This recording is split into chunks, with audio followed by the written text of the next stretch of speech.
Hey everyone, it's Midnight Spectre, and I just found a new subreddit with some pretty hilarious and actually relatable memes, so I hope everyone remembers to like, comment, and subscribe, and stay tuned for next week's video. The autistic urge to know why.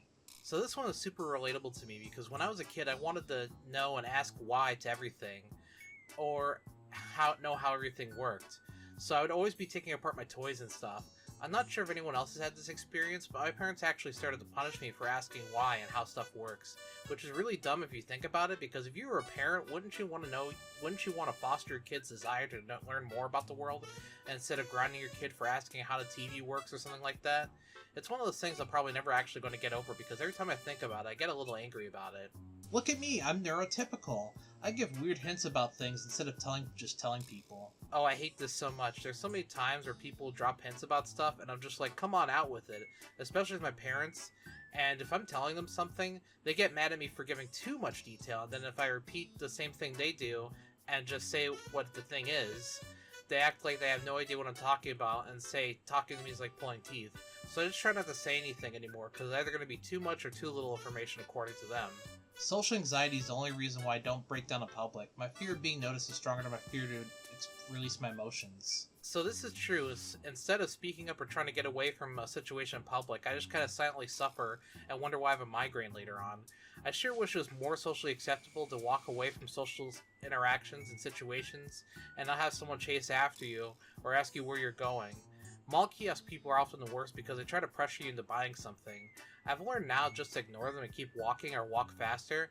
I also wish it was more socially acceptable just to cry, because there are a lot of times where I get overwhelmed and I just want to cry, but of course people will be weirded out and all the attention will be on you, which will make it worse. How relatable is this video to you? The most relatable thing I've seen all week? Extremely relatable? Very relatable. Somewhat relatable. Not at all relatable. I love this video. It's just some kid who's super excited that they get to have some soda and play Fortnite, which I can totally relate. I think some of the best times of my life were just simple times like that, where I just sat down in front of my computer and played some PC games. In fact, one of my most fond memories was playing Fallout 76 like a few months after it released, when there was like absolutely nothing in the game, and I found some dude who was playing the game as well, but he was all kitted out and I was in between jobs, so I didn't have to maintain a sleep schedule or anything.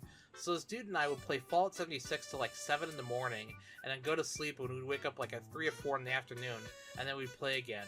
Probably one of my most fond memories.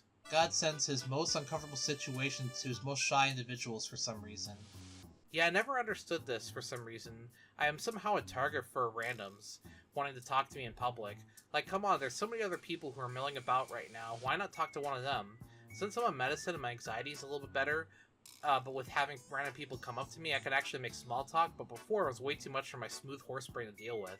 Me remembering how I overshared when I could have been mysterious. Yeah, this really hits close to home, because when I was going to college, I was going to reinvent myself as this dark, mysterious person at campus, but somehow I'm still a magnet for people to come up to me and talk to me, so that didn't last long. I ended up oversharing, and then they leave, and then I try to save face by acting dark and mysterious again, but the cycle repeats until I kind of just said, fuck it, pony stickers on the laptop and everything I own. Which honestly worked pretty well. People kind of left me alone after that because I was the weird pony kid, and that's how I went through college. Well, I hope everyone enjoyed this week's video. Let me know what you think in the comment section below, and I hope everyone remembers to like, comment, and subscribe, and stay tuned for next week's video. See you!